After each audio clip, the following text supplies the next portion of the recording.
Okay, so meditation, the way I practice it, grew out of my learning in a lot of areas of Torah, and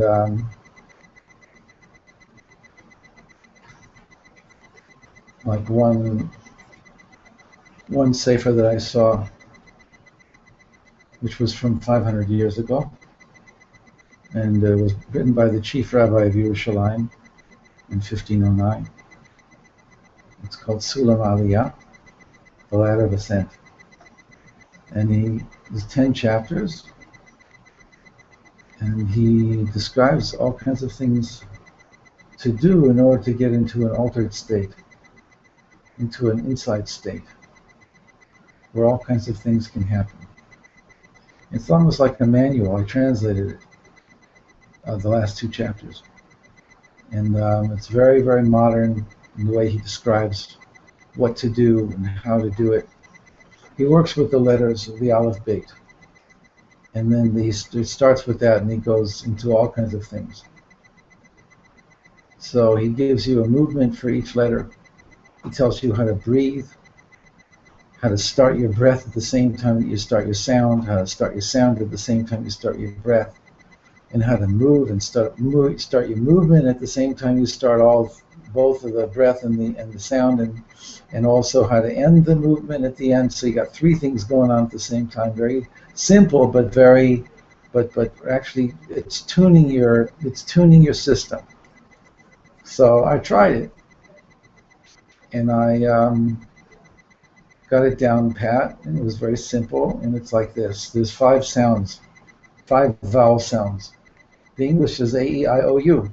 It comes from the Hebrew, which is A-E-I-O-U. So A is patach. It's also a kamatz, but it's simple. Its simplest form is patach, which is a straight line. A. Whenever you see A of patach, you say A. Then there's E. There's three modulations of E. There's A, and E. A is tsere. It's 2 horizontally placed dots. And you see it, A under a word, shalem, right? The shalem. Even if there's no yud there, it becomes an A, shalem. And then there's a triad, which is two dots and a dot underneath, a triangular, which is sigol, which is and a lot is but and then there's 2 horizontal dots. It's called shva, and that's it almost doesn't take a sound in most words. It's just a slight, subtle movement. And all these are associated with sfirot. Like the patach is associated with chokhmah. The kamatz is with keter. So the patach is with chokhmah. The tsere is bina. Then you get segol, which is chesed, and shava, which is gevura. And then you get an O sound, which is cholam, which is tiferet. Oh. He says that every letter, and then you have one U sound and 2 E's. In other words, the entire Aleph Bet, you have mostly A's and Es. You have 2 O's, 2 E's, and 1 U. A, E, O, U. So it gives you a movement for each sound. Okay, interesting. He says you use face east. Preferably you face east, and you face straight, and like you're speaking to somebody who's your equal height, sitting straight with your head straight. You take a breath, and if you're going to do an also he says one more thing. He says that there's a bass sound, which calls it a nikud shaveh, bass sound to every letter. So Aleph is A, Bet is Be, and it goes like that through the whole thing. And how do we know there's two E's? Gimel and Shin. And how do we know there's two O's? Kof and Yod. Yod and Kof. And so the Kubalim always say Kof instead of Kuf. And therefore it's part of this system to say Ko. And then there's one U, which is Nun. Everything else is Az and Ez.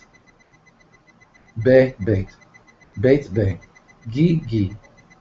Dal, Da. Hey, Hey. Vav, Va. Zain, Za. Het, He. Tet, Te. Yod, Yo. Chaf, Cha. Oka.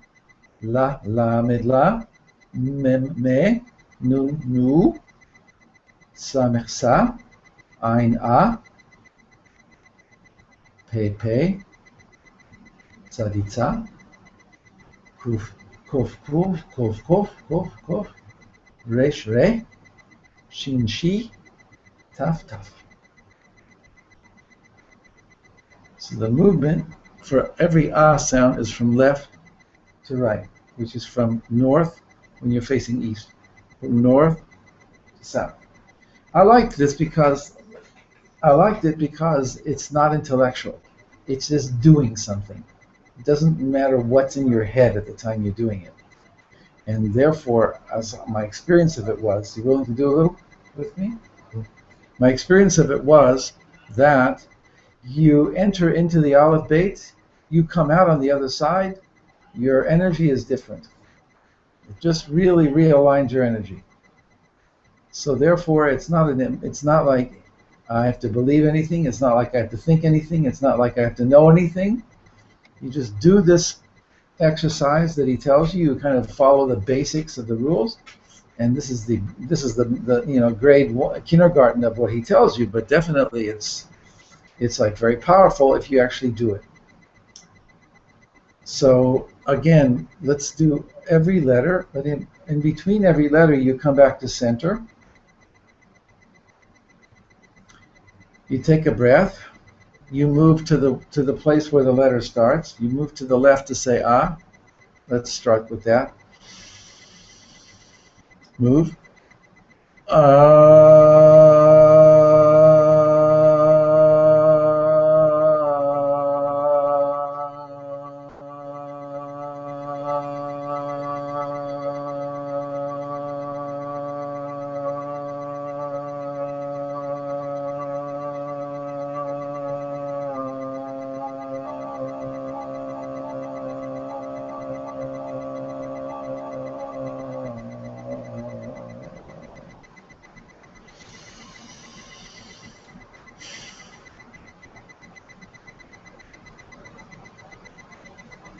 So again, that's three things we're doing at the same time, even though breath and sound seem to be one thing, right?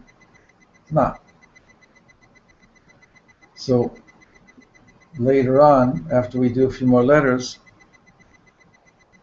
I'll tune you into the each one of these things has to be done separately. And then when you start doing them together, they become even more powerful. And I give the example of driving a car, that when you're starting to drive a car, you have to look straight ahead and drive straight ahead, but you also have to look at the side mirrors. You also have to look at the back mirror. And you also have to be able to use the brakes and the gas, and if necessary, the clutch and the shift.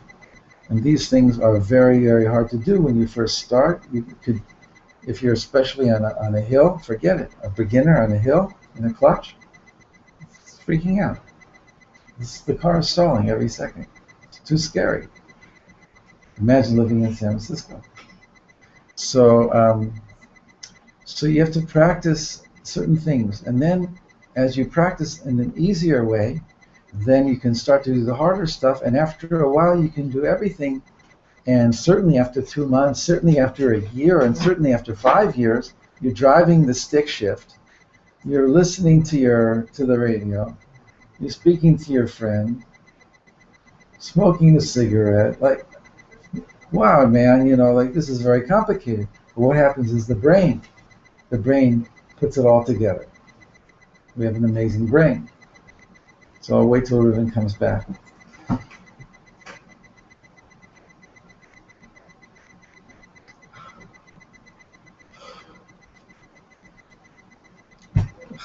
There's water if you want some. Baruch atah Adonai Eloheinu melech haolam asher kol niyah bidvaro.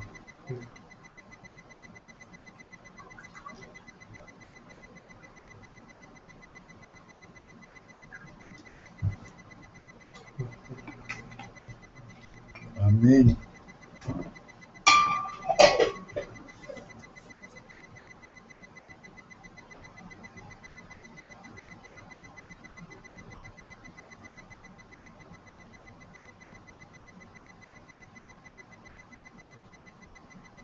Have you ever meditated before, in any way?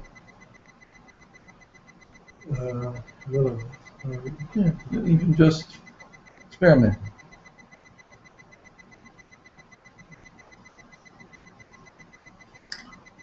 So breath is a very big part. Breath. You breathe in deeper, and you breathe out. And take your time and go all the way to the end. And then you breathe in again deeper, all the way. You hold it in for a second. Feel your chest filled up. And you let it out. Then out through your nose? Sure, doesn't matter. And then you come in. If you're doing really intense breathing, there's a reason to open your mouth. There's all kinds of modulations of how relaxed you want your breath to be or how intense you want your breath to be. The rabbi also that I'm speaking about, Rabbi El-Botini from 1509, he also goes into some very, with every ounce of the strength of your body, you're moving these movements and you're saying these letters. But we're doing it like the easy way first, okay? Okay, so now we're getting to Beit, Reuben. So we start in the middle, we take a breath, and then we move to the right, which is south, but we move from the south to the north. He explains why everything.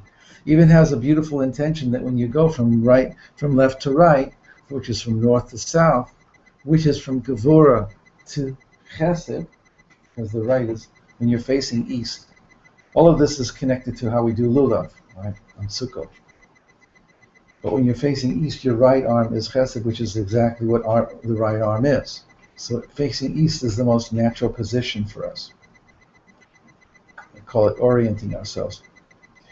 So when you move from left to right, you're acknowledging Hashem's Chesed.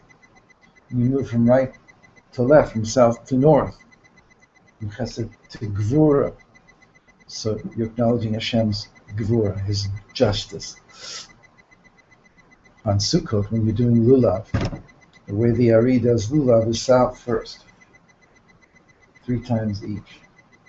Back to your heart each time. Would that be somebody?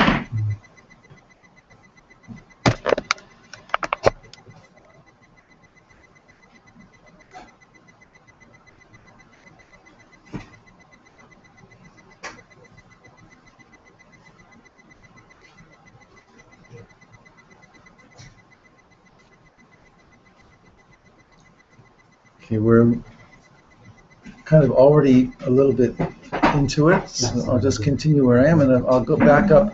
I'll back up in a second to explain and to catch you up.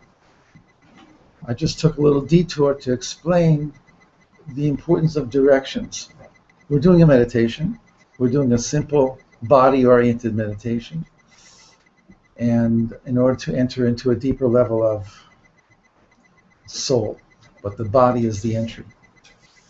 But in the meantime, I'm going off a little bit onto the directions, which is the 6 directions: south, north, east, west, up, down. In the middle is the point of 7. 7 is a very important point, the middle of the 6. In terms of time, even though the week ends or culminates with Shabbat, but there's another way to look at the week, which Shiri says, which is that you start building up towards Shabbat on Wednesday, Thursday, Friday.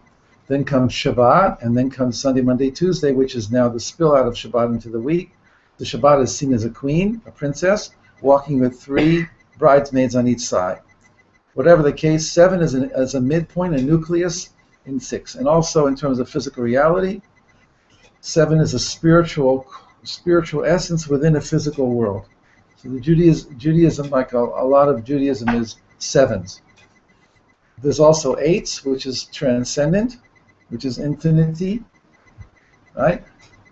Which is the makif, the surrounding light.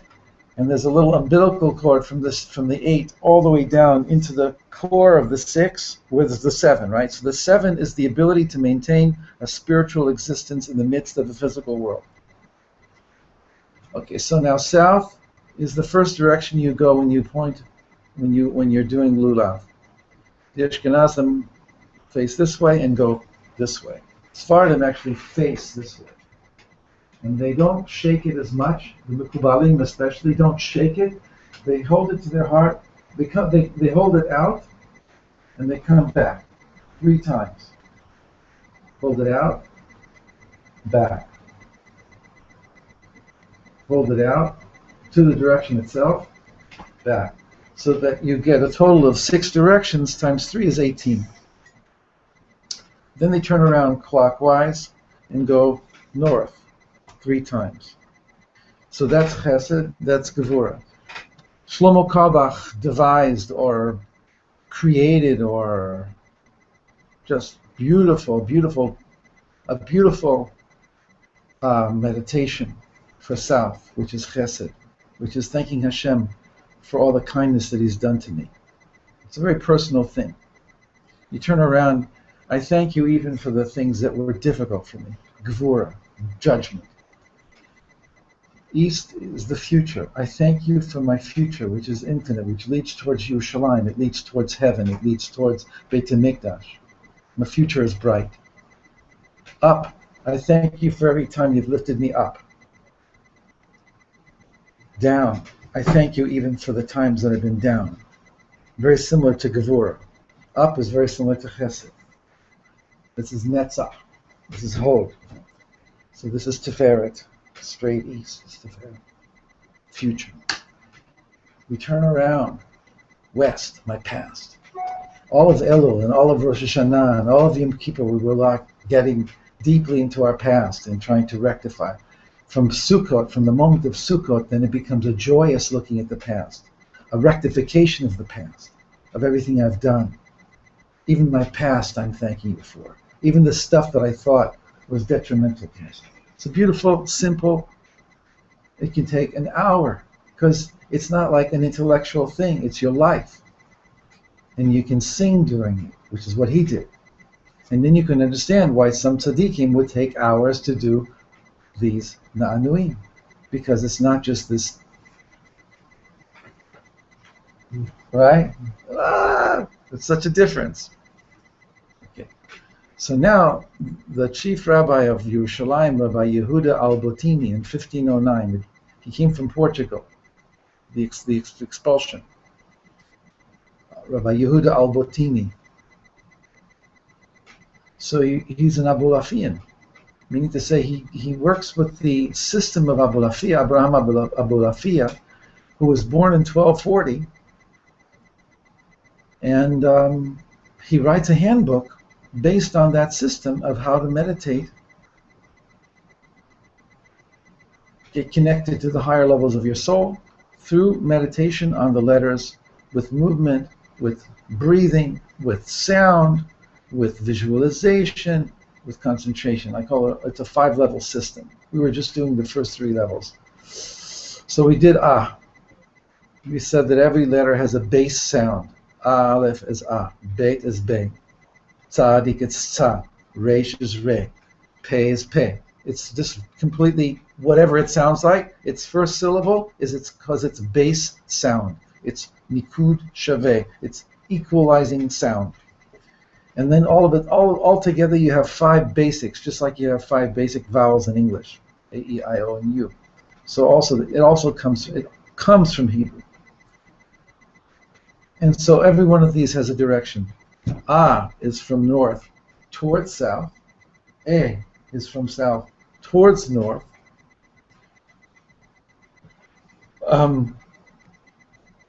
O So what's interesting, it gets really interesting, is that you don't have, so you always gauge your beginning of your breath and beginning of your sound and beginning of your movement. So that you're moving, I call it moving in Eastern space. You don't have to, you're not holding your hand here, but it's as if you are. You're moving your mind together with your consciousness. You're moving. It's not Eastern, it's not Western, it's you're moving in almost like in a different space. And so you then do O is less movement from staying straight all the way up to top. So you move much more slowly. And then for E, there's Gi and Shi, Gimel and Shin. You start in the middle. You start your breath, your sound, and your movement. There's only so far you can go.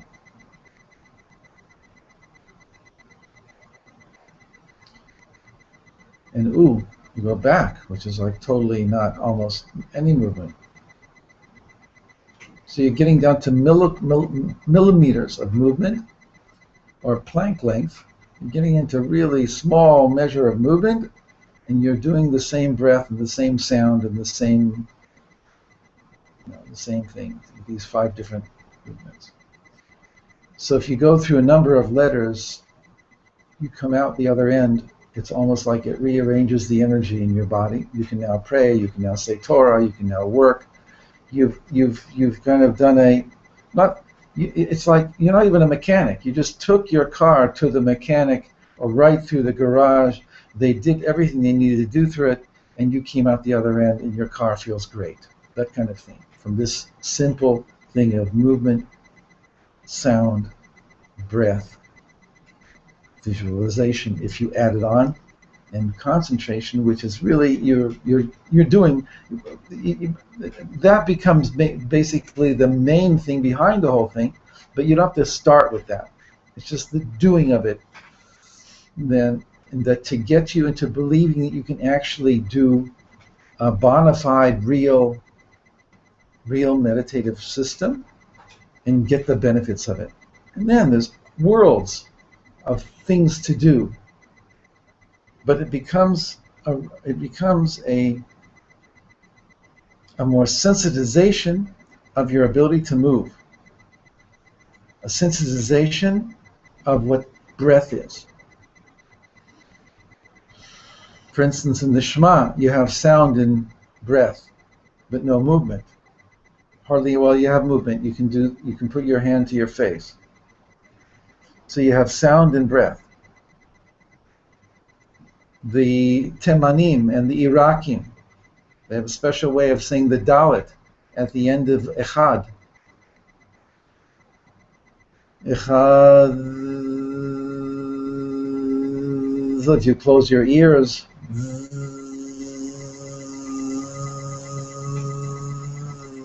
or even if you don't close your ears, you get that special effect that you get, which is a vibratory, right? A vibratory effect. So you're totally, so if you practice what sound is and what breath is outside of prayer, then you can bring it into prayer, and it makes your prayer much more real. Because our physical being is what Hashem has given us to be able to use it to turn to spiritual, not to leave it behind. It's the entry into the spiritual, this through our body. In the Amidah, we have hardly any movement, and we have no sound, so all we have is the breath. But we do have bowing. So your bowing is a conscious bowing. It's this again, Ashkenazi, Sephardi. There's subtle differences, and you can know what they are and what they mean. But basically, the main thing is moving more slowly, especially on the up. The Ashkenazim come up head first, and then body, and the Sephardim come up head last. And you can make that head last Very, very slow. Doesn't matter what anybody thinks. Looking at you, what you're doing becomes the central. You're focusing, you're concentrating, you're using your concentration to do a meaningful act. And that is an answer to a lot of people's complaints about prayer. I don't feel it. It's just a bunch of words. I don't know what I'm doing here. Well, if you get inside and you connect, and you have a way of connecting to the realness of your own being, so I don't think you can say that anymore. I don't think you can say I didn't feel it today, because you know now that feeling depends on you and not something happening to you. So it gives you responsibility. So let's do a few of the letters, one after the other. In between each letter, you come back to center. And let's make it that we take one breath in between each. So if we've done we come back to center. Take a breath, relaxation breath, and then get ready to take in again to go for be. All right? So you hold your breath from here to here, and then you start. Right? We didn't do it yet, but we're just going to do it in a second. And then the same thing as we get to Gimel. We come back to center. One breath in between.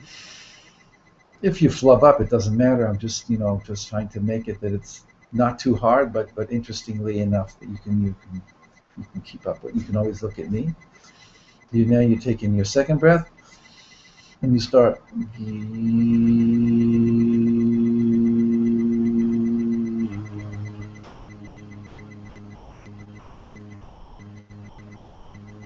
And you see what happens inside of you as you do it.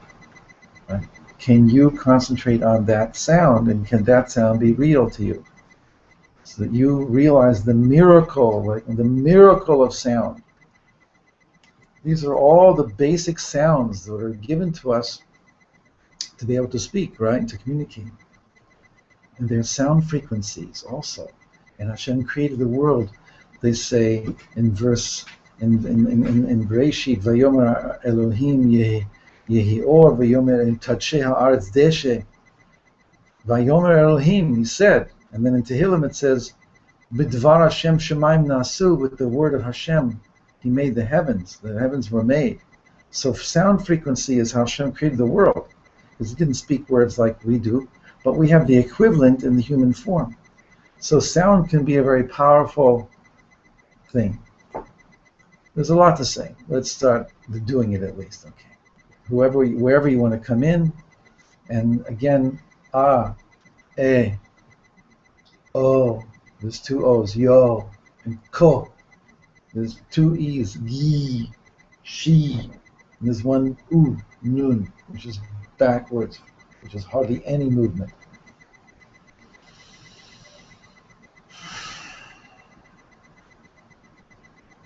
You can do it high intensity or low intensity. We're basically not going too high right now because I want you to just get a feeling for it. But you can go into totally. You can yell your whole thing, right? It's like, and you can your body can be in total tenseness, or you can do it right. And it's a whole spectrum wherever you want to go with it. Better be in a safe place. Better be in a place where nobody's going to come in and try and arrest you. Okay. And have fun.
We'll stop here. Just relax for a minute. You see, you can make it as physical as you want, and it becomes a new way of doing physical exercise because you have an incredible meditative thing behind it. Just relax for a minute, but keep breathing. It re-energizes, it re-innervates.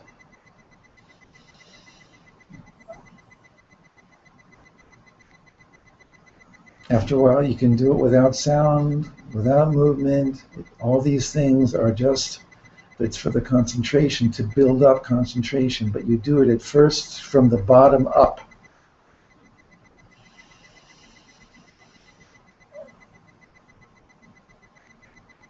So the ability to concentrate and to focus is very precious, very, very much, very, very sought after. So this is a simple, but certainly a very, you have to work at it, but it's a simple, doable way of practicing concentration with 4 elements that accompany the concentration until the concentration gets so strong that you don't need to do any of the other. Because really, it really boils down to not having to do anything except be in a state of concentration. And that is a very powerful thing. So anybody want to ask or say or share? Also look at each other and see if the other person looks the same as you look when you look before you did it. I feel very slow moving, like I don't really want to move so much. My body, just even moving my head around to look, it's like more than I want to.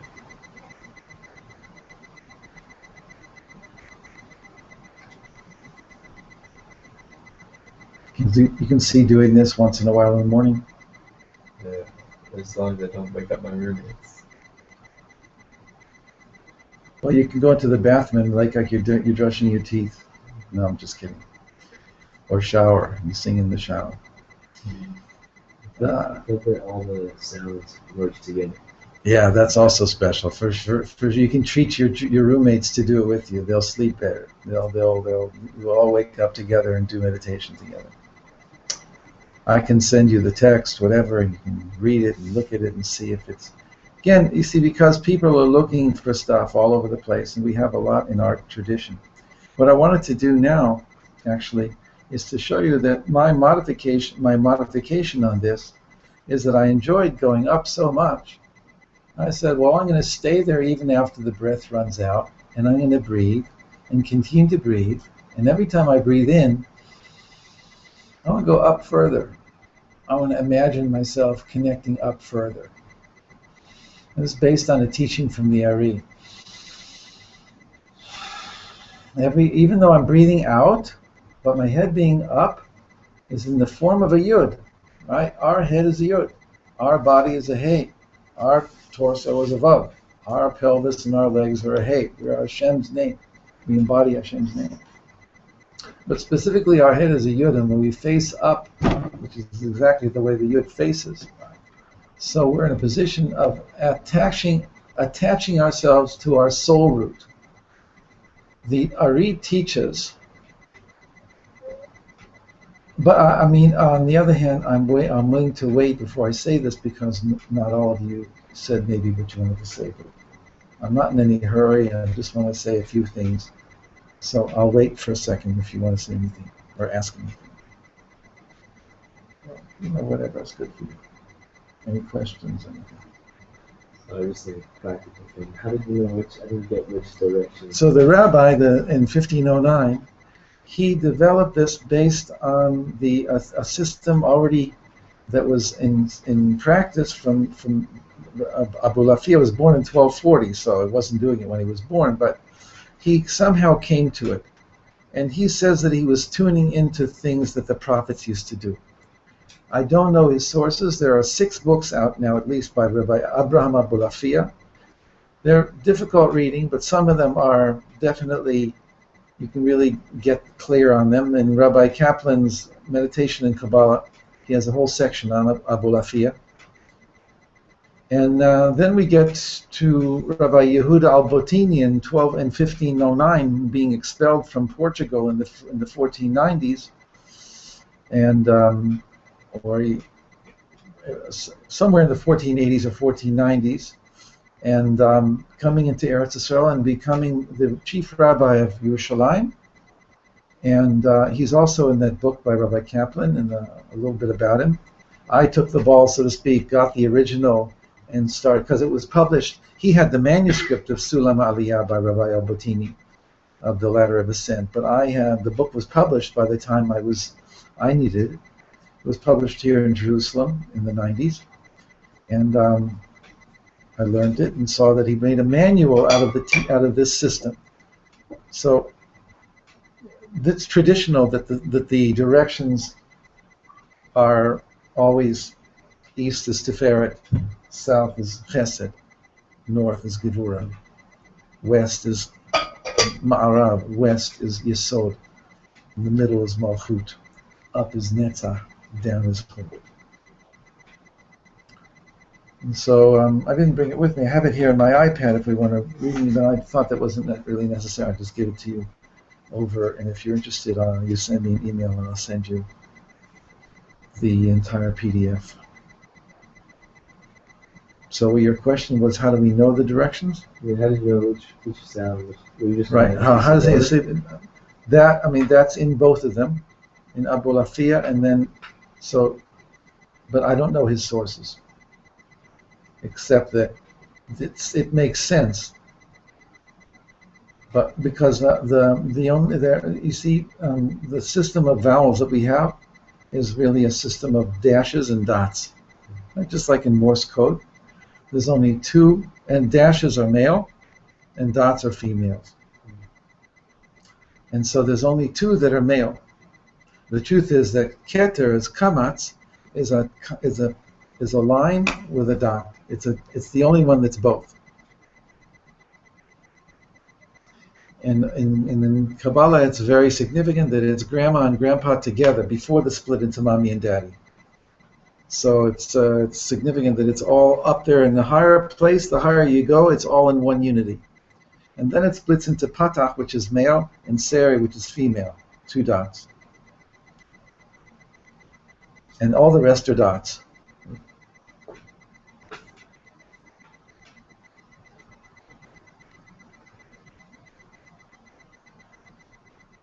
So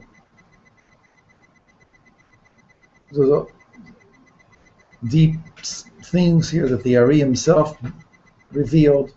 Whether the Ari did this system, it's pretty clear, according to one source at least, that he did know about this. And Chaim Vital was going to do it, make this book an appendix to his Etz Chaim. So they were aware of this. And whether it's, there's variations. The Ari system is different than Abu Lafi in the sense that it's more of a silent system. Because when you get into Hashem's names, even though they're made up of the letters, but you're much more circumspect, much more careful about saying them, and so silence becomes the rule. So he eliminates the sound level.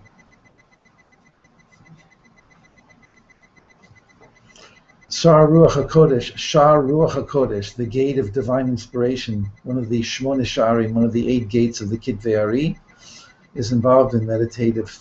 It doesn't tell you how to meditate, but it tells you meditations and what's called yichudim, unifications of Hashem's names based on verses, and also tikkunim, things to do if you did such and such wrong, and how many fasts to take, how much money to give. The system of the area is the system of rectification for each and every individual, what he or she needs to do in order to get clear in this lifetime, and to do what they need to do to clear up all past lifetimes, and to function at maximum optimal.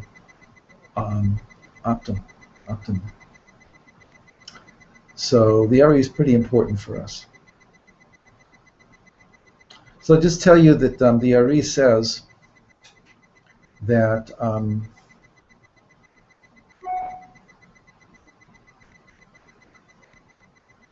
There are 4 times in the Tanakh that Hashem calls somebody's name twice. The first is Avraham. The second is Yaakov. Yaakov's just about to go down to Mitzrayim. He has a dream. Hashem says, don't worry, I'm going down with you.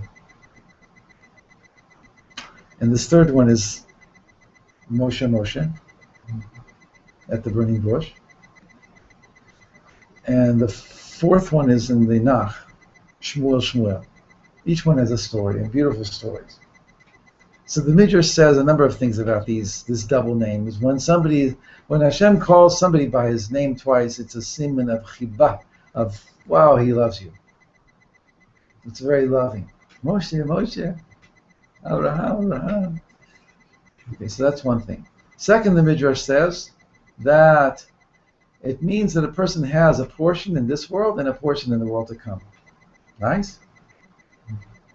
So midrashically, what is the world to come midrashically, and how is it different? What does the Kabbalah add to the meaning of this world and the next world?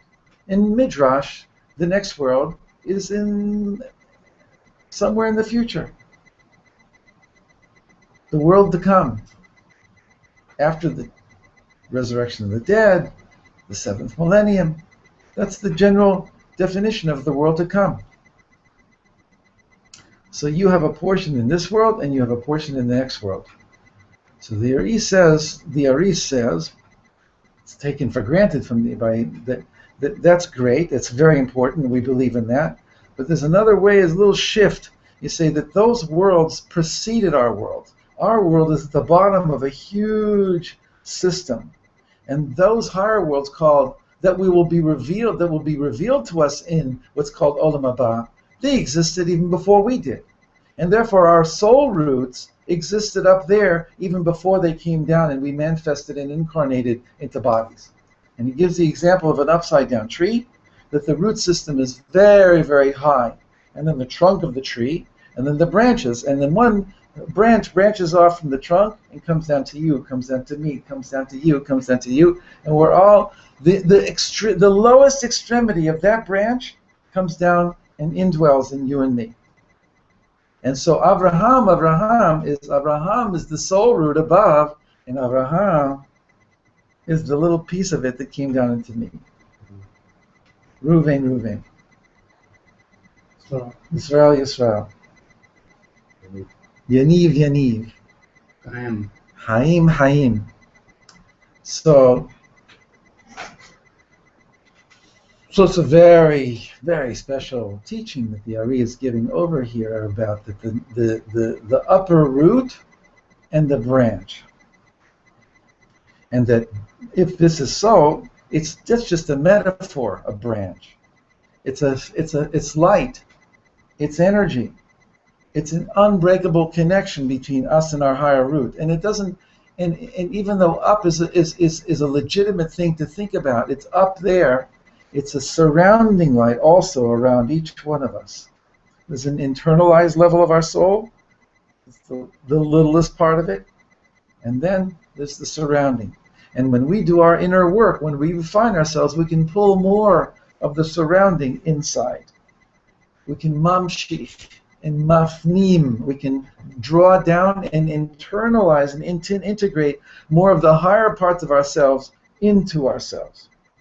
So first we connect. So the example I guess we'll do it, is the up breath is the connection to the higher root. Right? And there are a number of visualizations involved in this. It doesn't need to be. Anything here is really basically optional. It's the idea, it's the Torah, which is telling us the reality of our soul and telling us, even if we're not aware of it, that's the reality. You don't have to fabricate reality. Reality is reality with a capital R. It's me trying to connect to the reality of who I am through these practices and through these Torahs. So up symbolizes going up and connecting to the upper root.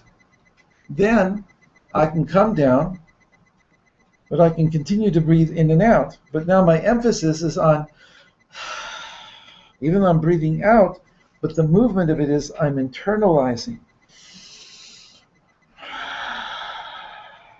I want to become a temple for the higher level of my own soul.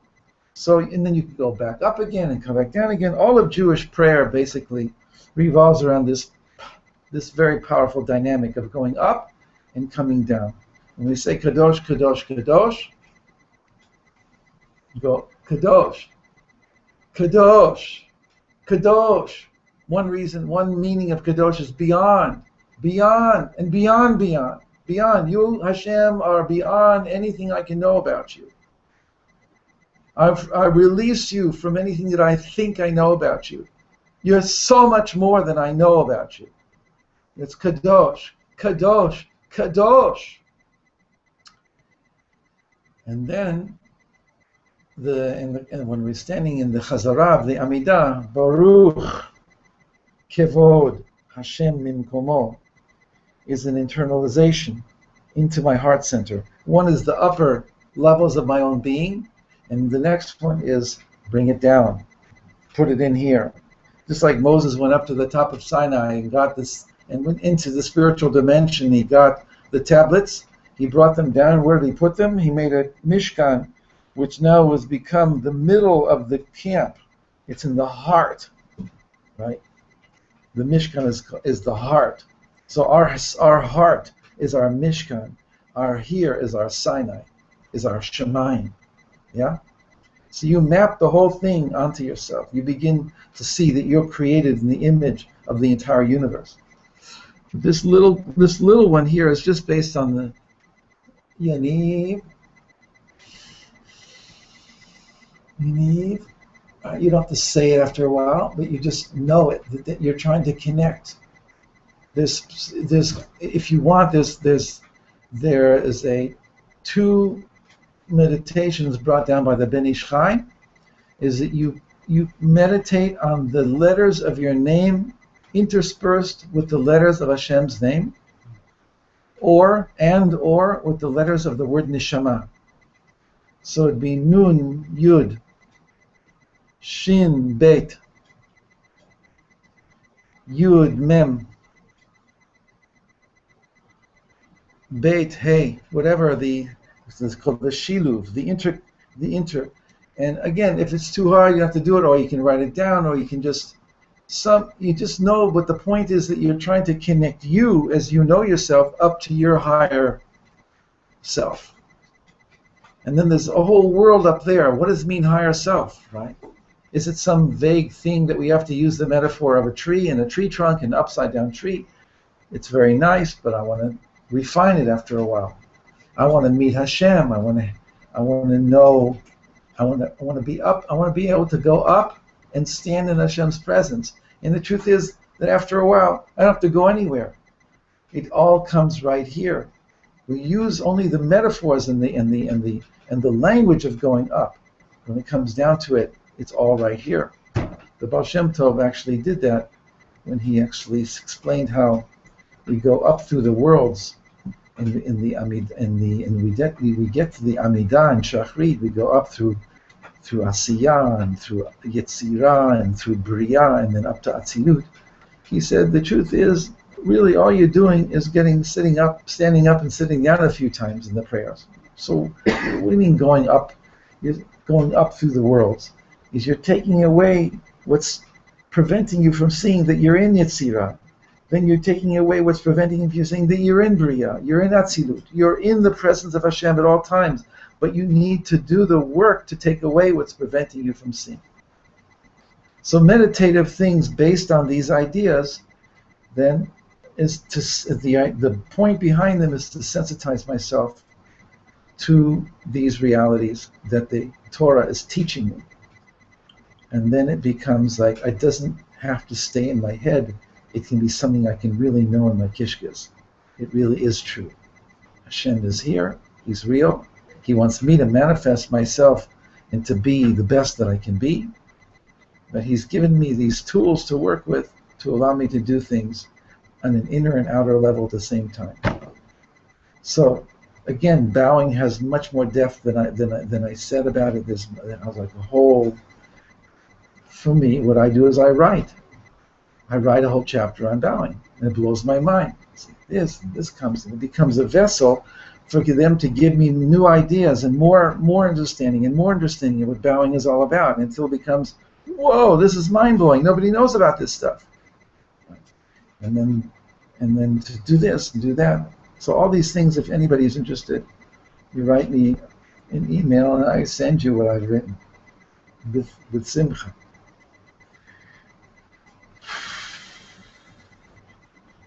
So we're going to do the Ari's. We're going to do the meditation based on the Ari's thing with each of our names. But before that, anybody want to say, ask, whatever you need to know. We'll try our best.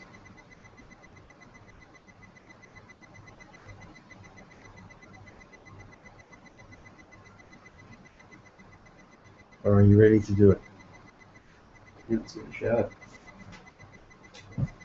It's totally not complicated.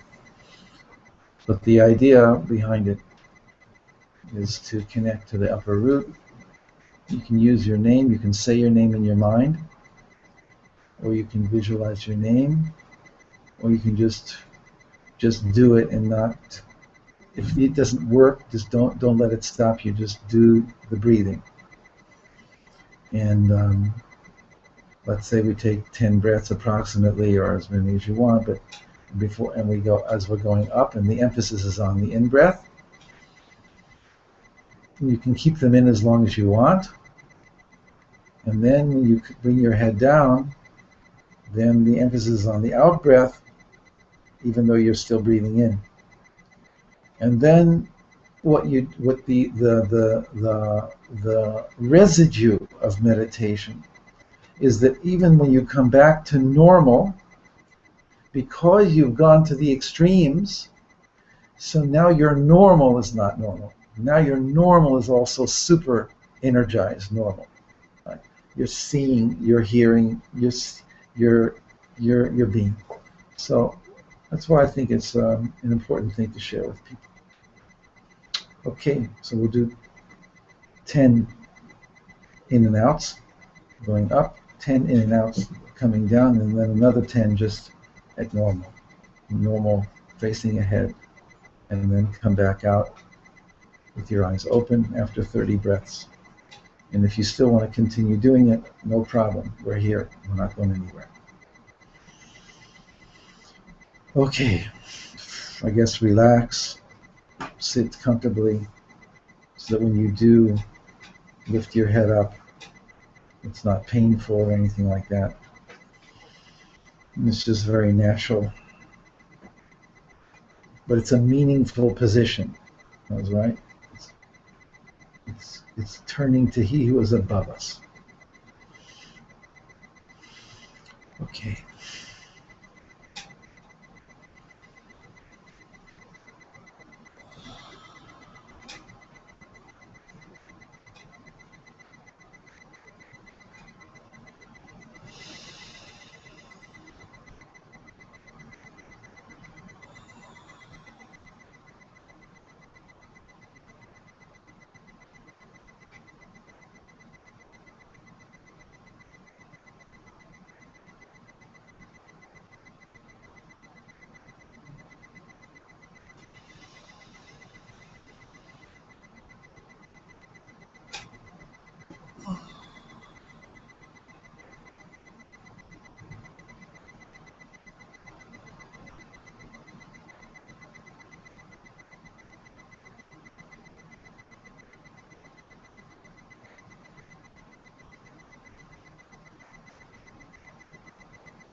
Check your concentration, see where it's at, see if you can really focus, how focus feels.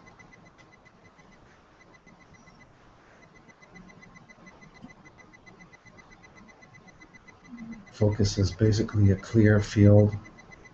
You're open, you know what's going on around you, you're aware, but you're not stuck on anything. It's clean, clear, it flows.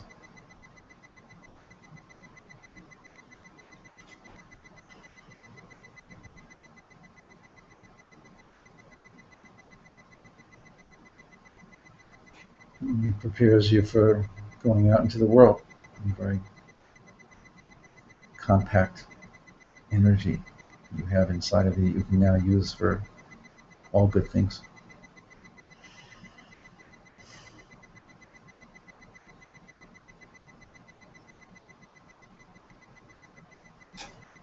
Anybody find that difficult? Useful? Think you'll do it again? Try? What do you think? I have a hard time focusing on anything. Huh? I have a hard time focusing. Focusing with your mind, Yeah. but you continue doing the action? Yeah. Yeah, the action carries you. Baal Shem Tov said about the horse and the rider, about the horse, it was a captain, and his horse was an incredible horse. And but when he was wounded in battle, the horse would take him out and bring him back, and he was connected to his horse. But once he was wounded in battle, his horse somehow picked him up, and he got on his horse's back and laid over it, and the horse took him home. So he says the horse is routine. The horse is what we do daily. It's nice when the rider is awake, aware, can go into battle, but when he's not able to, we can still rely on that we do what we need to do every day. It doesn't, I mean, there's also obviously a downside to routine. But he's trying to show us here that routine is building up a certain way of doing things, and that carries you even if your consciousness falls asleep, and it'll bring back your consciousness, and when you do come back, you'll have been doing and continuing to do what you need to do in the meantime. You see, it's a trustworthy horse. So. Okay, we're going to close off. I'm really glad you came, and hope that was good for you.